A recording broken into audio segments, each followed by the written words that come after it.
سجاد ہمیں یہ بتائیے کہ جو پیر کی رات میں جو زبردست خونریز جھڑپ ہوئی ہے انڈیا اور چائنا کی فوجوں کے درمیان، اس کے بعد اس وقت وہاں پہ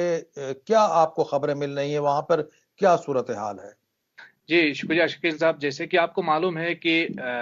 منڈے کی رات کو جو سٹینڈ آف ہوا ہے تقریباً کارگل جنگ کے بعد جو بتایا جا رہا ہے سب سے پرتناؤ سٹینڈ آف چائنا کے ساتھ ہوا ہے، اور تقریباً چائنا کے ساتھ 45 سال میں یہ پہلی بار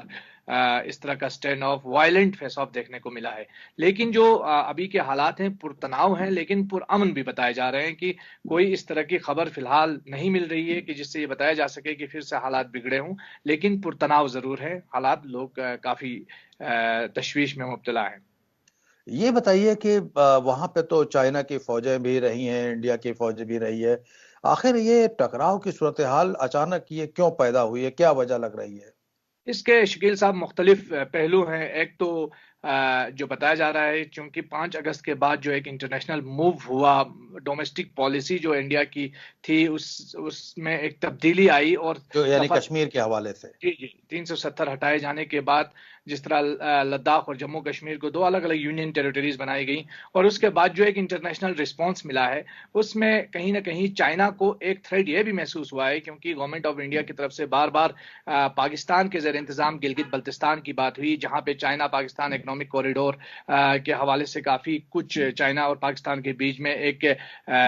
تجارت ہو رہی ہے، سرمایہ کاری ہو رہی ہے، کافی حد تک وہ $48 بلین کا پروجیکٹ ہے۔ اور اس وقت آپ دیکھ سکتے ہیں کہ لداخ کے الگ ہونے کے بعد شاید چائنا کو یہ لگ رہا ہو کہ جو تمام لیگلٹیز کشمیر کے حوالے سے تھی وہ اب ہٹ چکی ہے، اور ہندوستان اور امریکہ کے درمیان جو بڑھتے ہوئے رشتے ہیں وہ کہیں نہ کہیں چائنا کے لیے باعث تشویش ہے۔ یہی ساری چیزیں ہیں جو چائنا کو اس وقت چائنا کافی حد تک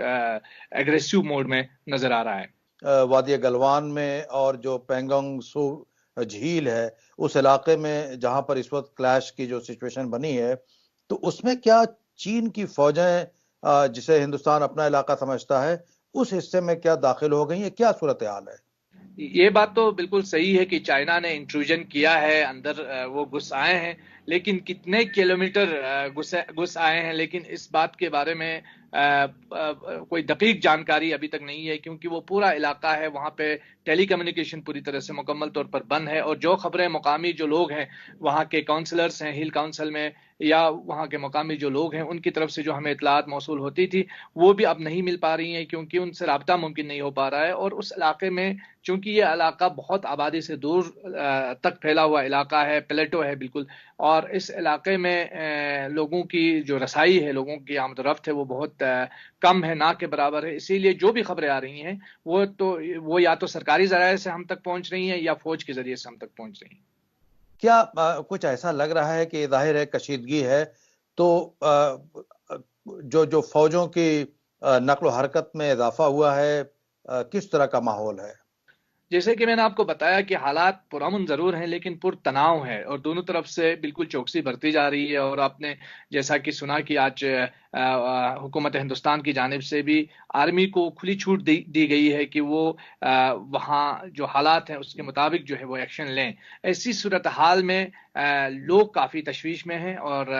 یہ دیکھا جا رہا ہے کہ چائنا کی جو ایکٹیویٹیز ہیں وہ پہلے سے بالکل مختلف ہے، اور اس وقت حالات جو ہے پرتناؤ ہیں۔ سجاد، آپ بھی جو ہے ایک سرحدی علاقے میں ہیں اور آپ کے علاقے میں بھی ایک بار جنگ جیسی صورتحال ہو چکی ہے، تو اس وقت جب اس طرح کے حالات وہاں پر